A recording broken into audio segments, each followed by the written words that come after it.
Lightning like Steve McQueen. I'm in the fast lane when the light turns green. And I built tough, I ain't nothing but grit. Cause I made rugged blood, sweat, and spit.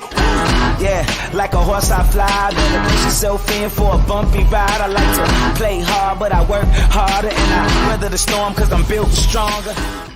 What is up, ladies and gentlemen? We are back. We are live. It is the Freight Coach Podcast, the top podcast in transportation, coming to you guys every single weekday, 8:30 a.m. Pacific, 10:30 Central, to break down some industry headlines. But most importantly, you guys provide some actual insight into what you can do with all of this information.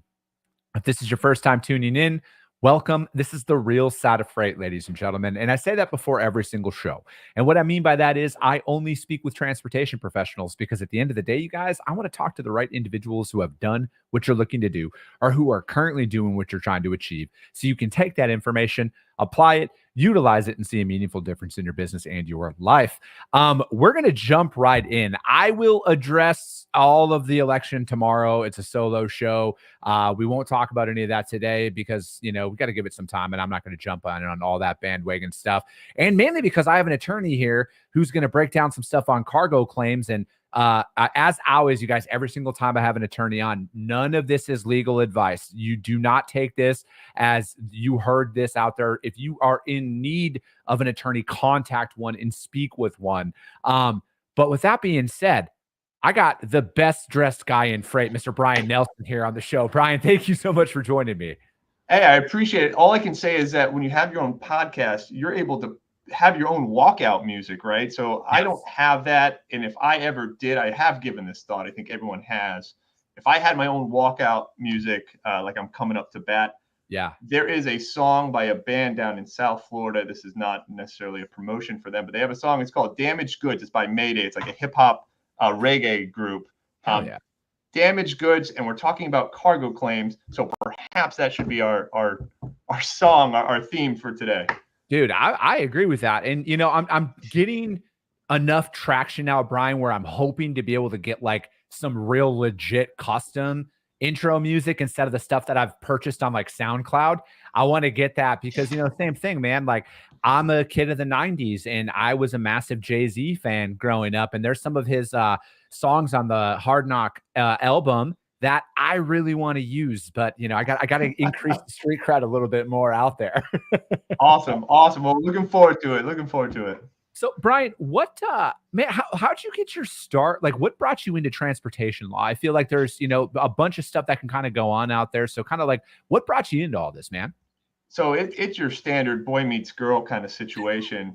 In law school, I had got a group of guys together to go play softball one night a week. Thought, hey, this will be a great thing.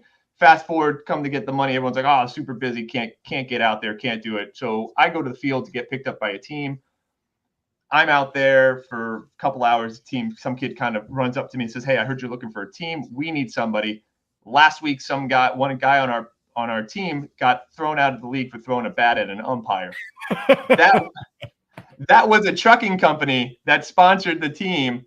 I played with them all through law school. I get out of law school and like, hey, we're looking to spruce up our compliance. Are you interested in being general counsel? And so that honestly, it was just softball. Softball got me into transportation. I've been in it ever since. That is the most slow pitch softball story ever, too, that a guy got thrown out for throwing a bat at an ump. And if anybody, like, if you've never played men's league slow pitch softball, it is such a hodgepodge of individuals that are in there, man, because like you got the dudes who clearly played baseball and then played at a high level. They don't treat it as anything other than just a good time. And then you have the dudes who like clearly just were never good enough. And this is kind of like their thing. And then they just go ape shit on some of these umps. Yeah. So that got my start. Honestly, if that guy had not thrown a bat at an umpire, I would not be here today. So thank goodness we have a rich history of contesting calls with officials. So hooray. Dude, I love it. And speaking of contesting calls with officials, that's kind of like our topic of conversation today because I really reached out because I saw we've been connected on LinkedIn for a minute now. And, I saw your post the other day about cargo claims. And I'm like, I still feel like this is the most important topic that never gets talked about in this industry for as much claims and damages and everything that happens out there, most people don't know what to do in that situation. They don't know if they like, did they sign something in their initial onboarding document, because everybody gets super excited when they onboard a shipper, and then they're like, they don't think that anything can go wrong. So, I kind of walk us through what was that post and kind of like what inspired that. Yeah. So what I find is that there is a lack of information, both on attorney websites as well as on LinkedIn, that just details real life experiences of what you've gone through. I was in-house for 12 years. We had with a brokerage and a motor carrier. So I played on both teams there. And what you find is that when you go out to find information, you can get books and treatises. I have access to legal cases, right? That, a lot of people, the general public, doesn't know how to pull and decipher the information. But I find that, there were cases out there that I wish I knew of, or that have since been determined now, that there's little tidbits of information. Maybe the whole case doesn't go in my favor, but there's tidbits of information that nobody out there is going to read entire case law about. They're going to come over and say, hey, this happened to me. What do I do? And if I can give them, it's the same thing with identifying things, right? If they know, hey, listen, I don't know the answer to this, but I know that this is an issue that people face. If they know that they're not going through it alone, and that they're not facing something for the first time, and they know that there's a resource out there, it allows them to come to me and say, hey, listen, this is what happened. Now, there's a lot of if-then statements, right, we can walk through. And your customer relationship is going to govern a lot of this, whether it's in contract or just your business decisions. There will be times where, hey, this is how mad they're going to get when we respond. Is it worth losing this customer over? Sometimes the answer is yes. Sometimes the answer is no. And you just try to use that to the best of their ability to say, hey, listen, I'll take the hit now, but in the future, just know I'm not going to. But we also need to make sure when you take a hit that you're protecting yourself against future, as opposed to creating some sort of course of dealing with that customer. Yeah, I think that a lot of individuals, and I mean, I'm guilty of this as well, right? Because the reality is, contrary to what social media shows, it takes a very long time to get business, and then let alone sustainable business when you're out there building a book of business or your own, freight brokerage or whatever that looks like. And you are sometimes so intoxicated and enamored by the revenue and the money, you don't actually take a deep breath and like look over the terms and conditions of everything and make that decision. And that's why it's like, I feel like even as a small business, you need to have an attorney on that you can send over. And again, I'm not using this as this is what Bryan charges or this is what I pay my attorney, but spend $400 to $500 to have a professional look that document over to make sure you are not pigeonholing yourself. Yeah. And I think when it comes to it, there's a law of the land and there's a law of the jungle, right? There's what customers can do and what customers will ultimately do. There's a lot of times I read agreements, and I know shippers because when I was in house, I dealt with them on a regular basis, both contractually, cargo claims, operationally. We would go through those contracts, and I know in practice, they don't hold to the letter of that contract. And I know they're going to be fair and reasonable. But then I know other shippers who the contract looks favorable, but you know what? 10 months down the road, they're going to just deduct you. And you're like, wait, especially if you're a broker, you're like, I've already paid the carrier. Not where did this come from? Mm-hmm. I sent it to you. You didn't say anything. There was no issues. You took it in. And now 10 months later, I can't inspect the cargo. I can't do anything. I can't, retrieve the money. The carrier perhaps is either in the wind or has closed down or has grown to the point where they're like, listen, it's not worth fighting them, or they're a good part of my business and I don't want to piss them off because they're a really good carrier for me. And you know what? I'm going to take this for them.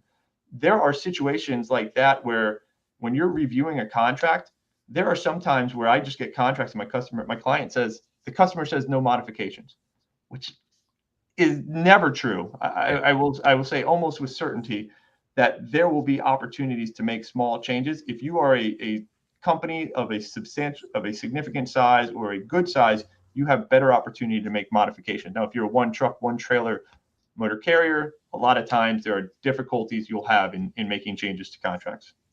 So let's go to what is the first thing you would recommend? And again, none of this is legal advice, you guys, but this is Chris Jolly asking Bryan, who I've never brokered a load before. I got a new customer, and then I have a claim. I have my first claim, my first damaged product. What is something you think people should implement in that moment as opposed to what you've kind of dealt with?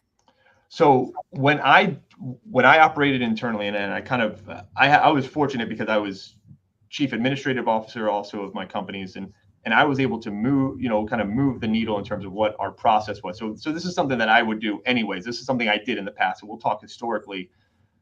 I would get my insurance company, either my cargo or my contingent cargo insurer, notified. I don't necessarily provide them all the information right up front because I don't know if a cargo claim is necessarily 100% coming, and I don't want that to hit my loss runs. So maybe I withhold the value, or I keep a little bit of information back because I don't know all the facts right when it occurs. But it's important to get my insurance company involved because I don't want them to deny coverage because I failed to notify them in a timely manner.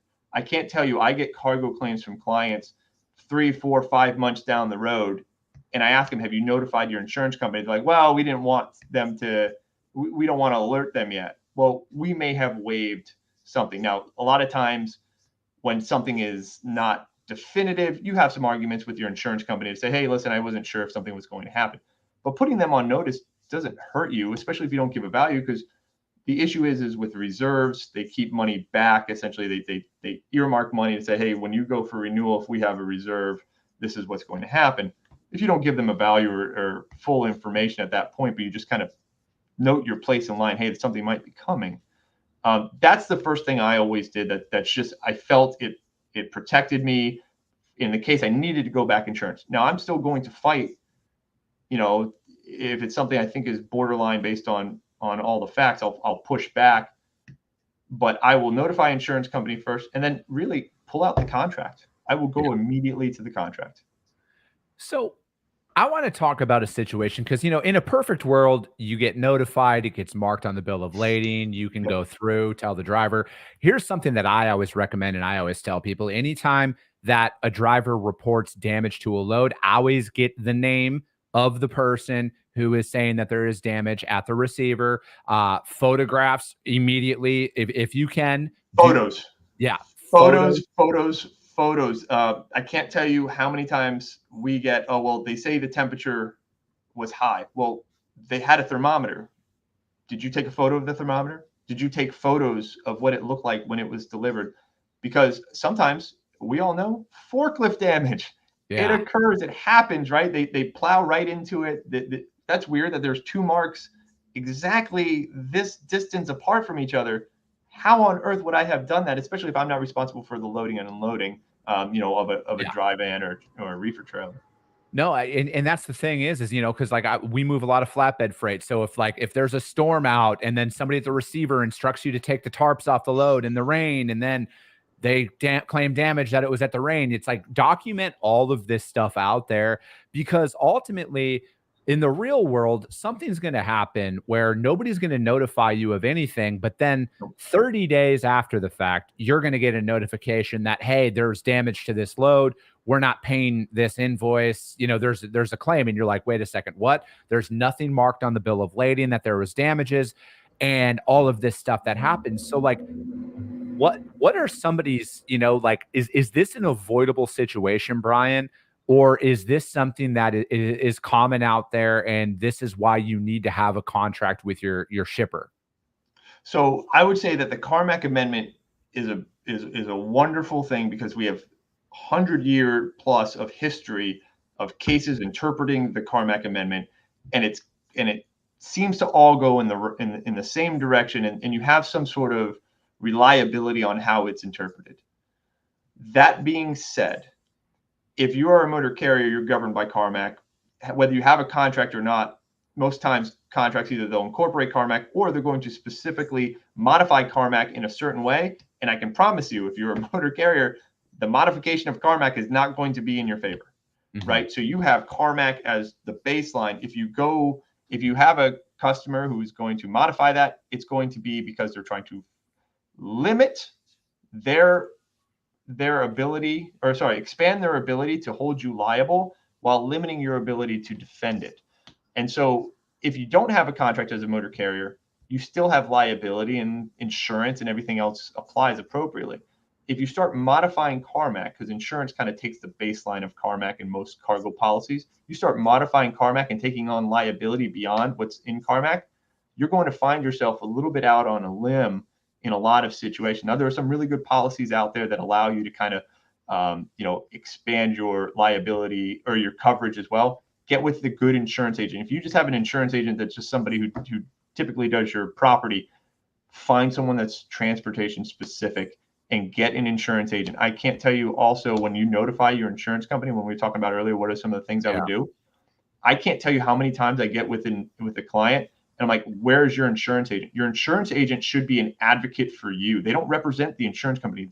You're their client the same way you're my client. They should be promoting your claim. If you're trying to get coverage, your insurance agent should be fighting for you. If you have an insurance agent that sits on the sidelines, what job are they doing for you? Yeah. Yeah, no, I agree with that.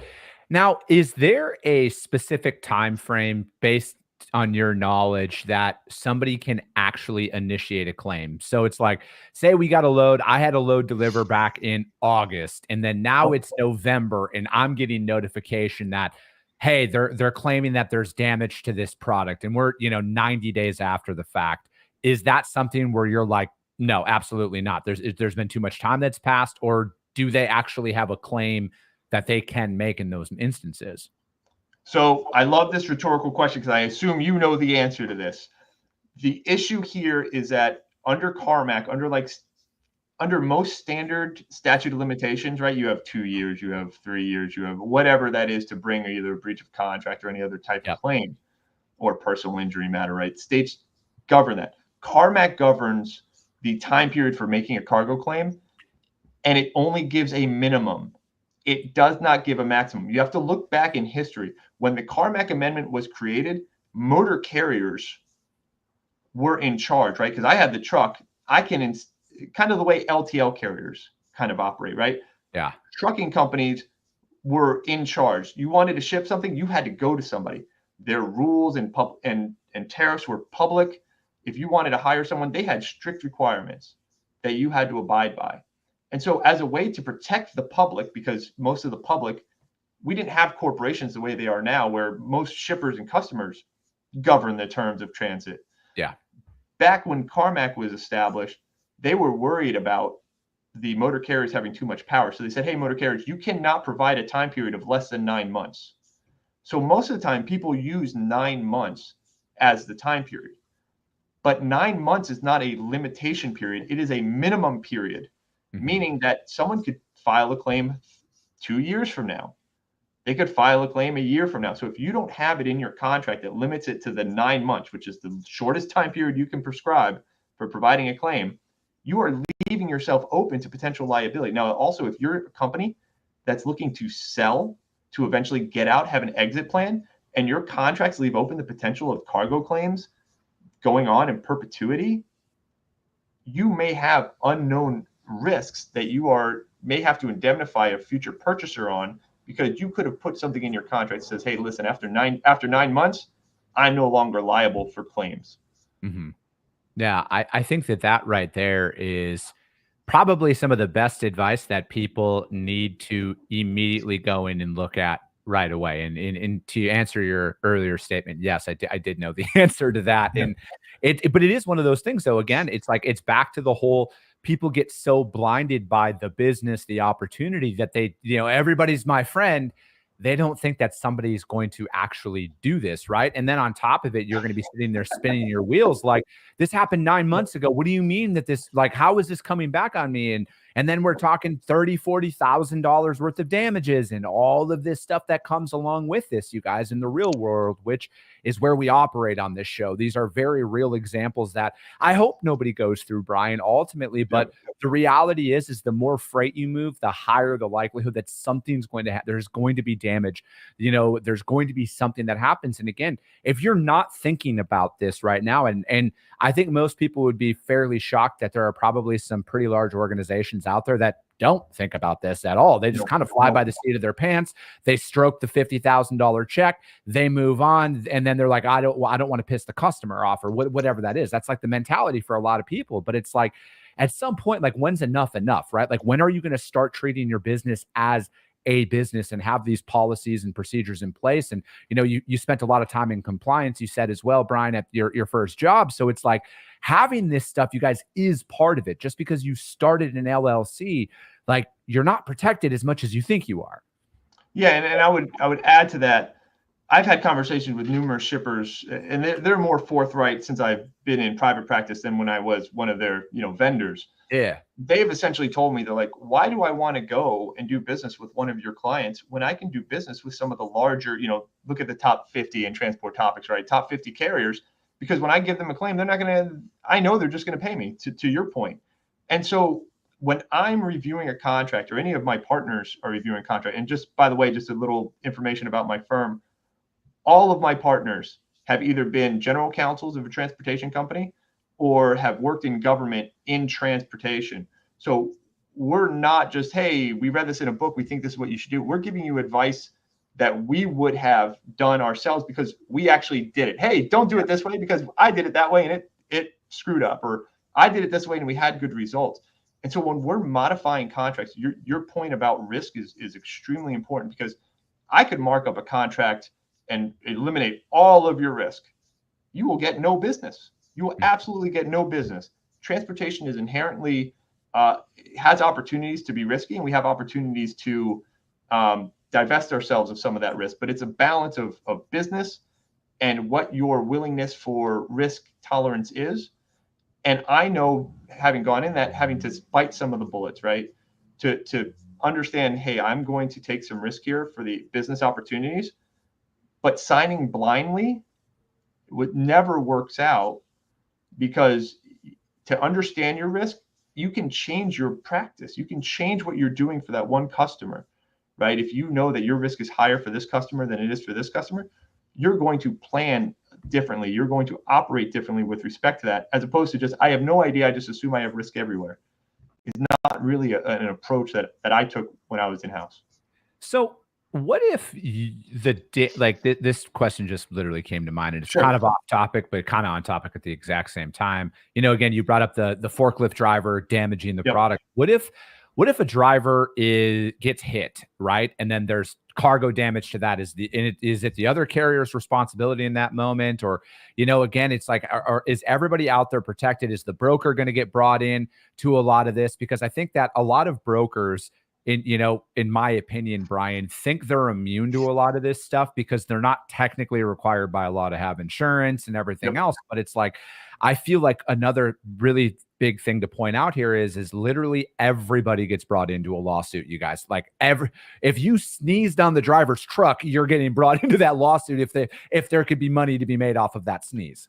Yep. And I will preface this by saying plaintiff's counsel is not rational. Yeah. They are not. They will go through, if we're talking personal injury. When it comes to the cargo side of it, this is where we have that business aspect. If you're a broker, generally you're not liable for freight loss or damage unless you have a contract with the shipper accepting liability, or you hold yourself out as a broker to be a motor carrier, which is against federal regulations. But under CARMAC, that's how you will kind of get roped into liability.